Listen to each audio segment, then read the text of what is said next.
Baik, Assalamualaikum warahmatullahi wabarakatuh. Kepada yang terhormat pengasuh dan Ketua Yayasan Pondok Pesantren Zainul Hasan Genggong, Kiai Haji Muhammad Hasan Mutawakil Allah SAMM, kepada yang terhormat Rektor Universitas Islam Zainul Hasan Genggong, Bapak Dr. Abdul Aziz Wahab MAG. Perkenalkan, nama saya Rani Sintiawati Dewi dari Prodi Perbankan Syariah dan Fakultas Ekonomi dan Bisnis Islam Universitas Islam Zainul Hasan Genggong. Nah, di sini saya akan menyampaikan hasil revisi artikel saya yang berjudul Implementasi Bagi Hasil Tabungan SM Mudharabah di PT Bank Syariah Indonesia Tbk KCP Sidoarjo Gadjah Mada. Nah, untuk yang pertama yaitu pendahuluan. PT Bank Syariah Indonesia Tbk KCP Sidoarjo Gadjah Mada adalah salah satu cabang bank syariah yang berlokasi di Kecamatan Sidoarjo, Kabupaten Sidoarjo. Nah, bank ini menjalankan operasionalnya berdasarkan prinsip syariah, di mana mereka tidak menggunakan sistem bunga dan dalam setiap layanannya. Nah, dalam pandangan Islam, bunga atau riba dianggap tidak sesuai dengan ajaran agama karena dianggap sebagai keuntungan yang tidak adil. Nah, oleh karena itu, bank ini menawarkan alternatif yang sesuai dengan aturan syariah. Nah, sebagai gantinya, Bank Syariah Indonesia menggunakan sistem seperti bagi hasil atau akad-akad syariah lainnya. Nah, misalnya produk tabungan atau investasi, bank yang tidak memberikan bunga tetap, tetapi akan membagikan keuntungan berdasarkan hasil usaha yang dijalankan. Nah, selain itu, dalam hal pembiayaan, bank tidak meminjamkan uang dengan bunga, melainkan menggunakan akad jual beli atau sewa. Nah, yang diperoleh sesuai dengan kesepakatan di awal. Dengan pendekatan ini, bank memberikan solusi bagi masyarakat yang ingin menjalankan kegiatan perbankan. Nah, seperti menabung, investasi, dan mengambil pembiayaan tanpa melanggar aturan syariah. Nah, layanan ini cocok bagi mereka yang ingin tetap memegang prinsip agama dalam aktivitas ekonomi sehari-hari. Nah, PT Bank Syariah Indonesia Tbk KCP Sidoarjo Gadjah Mada punya beberapa produk perbankan syariah. Nah, salah satunya ini tabungan SM Mudharabah. Nah, tabungan ini pakai akad mudharabah mutlaqoh, yaitu sistem bagi hasil di mana bank dan nasabah sama-sama kerjasama, jadi nasabah menabung dan uangnya dipakai bank buat usaha yang halal. Nanti keuntungan dari usaha itu dibagi antara bank dan nasabah sesuai kesepakatannya. Nah, tabungan ini bisa dipakai buat keperluan perdanaan, baik buat nasabah ataupun ada yang butuh pembiayaan atau cuma mau menabung dengan cara yang sesuai syariah gitu. Baik, selanjutnya itu metode penelitian. Nah, metode penelitian ini dilakukan di PT Bank Syariah Indonesia Tbk KCP Sidoarjo Gadjah Mada. Nah, penelitian ini menggunakan kualitas deskriptif. Nah, yang berarti penelitian ingin memahami secara mendalam bagaimana sistem bagi hasil dalam tabungan SM Mudharabah diterapkan di sana gitu. Dalam penelitian ini ada dua jenis data yang digunakan. Yang pertama itu data primer dan data sekunder. Nah, data primer ini diperoleh langsung dari sumbernya seperti wawancara dengan pihak bank atau nasabah. Nah, sedangkan data sekunder adalah informasi yang sudah ada sebelumnya, misalkan laporan atau dokumen bank seperti itu. Penelitian ini mengumpulkan data melalui dua cara utama, yaitu observasi, yaitu mengamati langsung aktivitas di bank, dan wawancara, yaitu bertanya secara langsung kepada orang yang terlibat dalam sistem bagi hasil tersebut.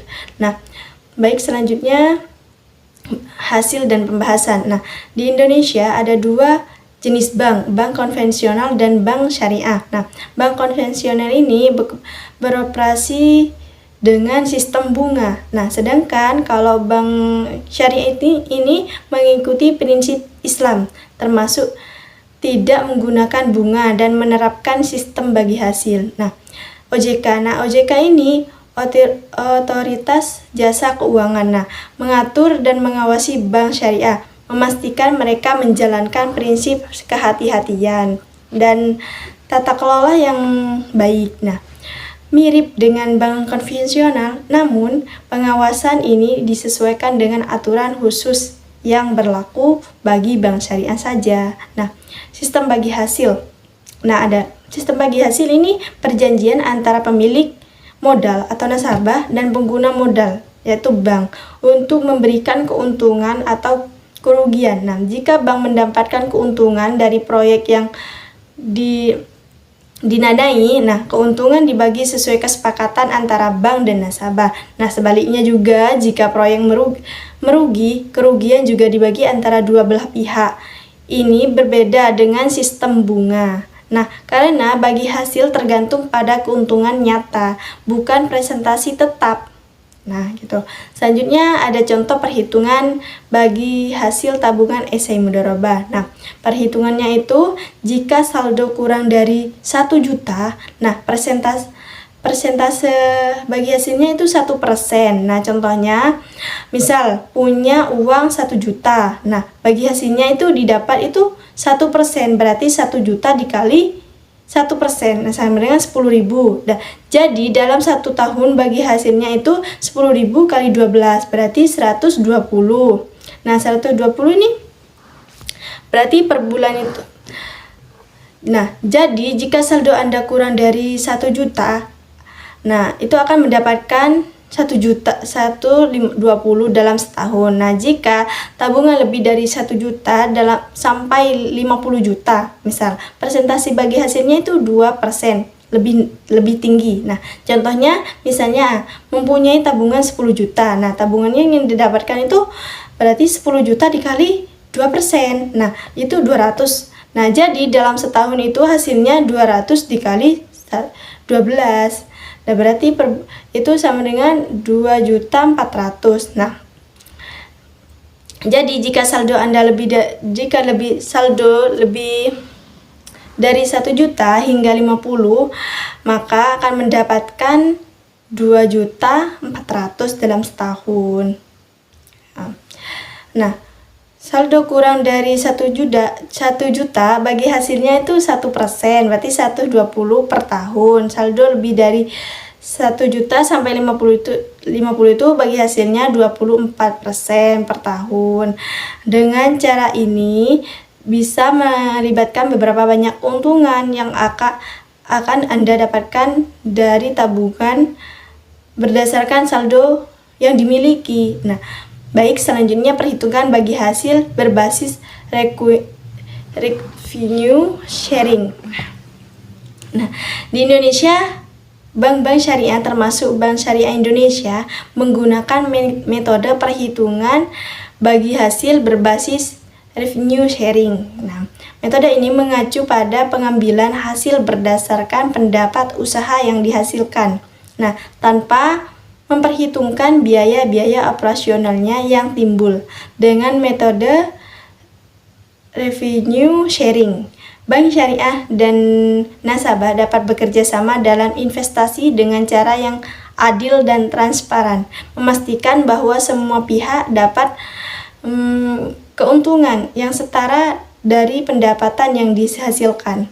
Baik, yang terakhir di sini ada akad mudharabah mutlaqah. Nah, akad mudharabah mutlaqah ini cara yang adil dan fleksibel untuk berinvestasi dalam produk bank syariah, di mana nasabah memberikan dananya kepada bank dan bank mengelola untuk mendapatkan keuntungan.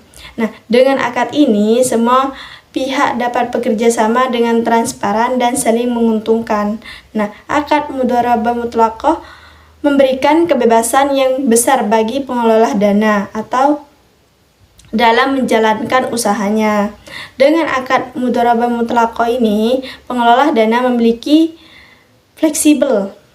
fleksibilitas untuk memiliki jenis usaha, waktu, dan lokasi investasi, asalkan tetap sesuai dengan prinsip syariah.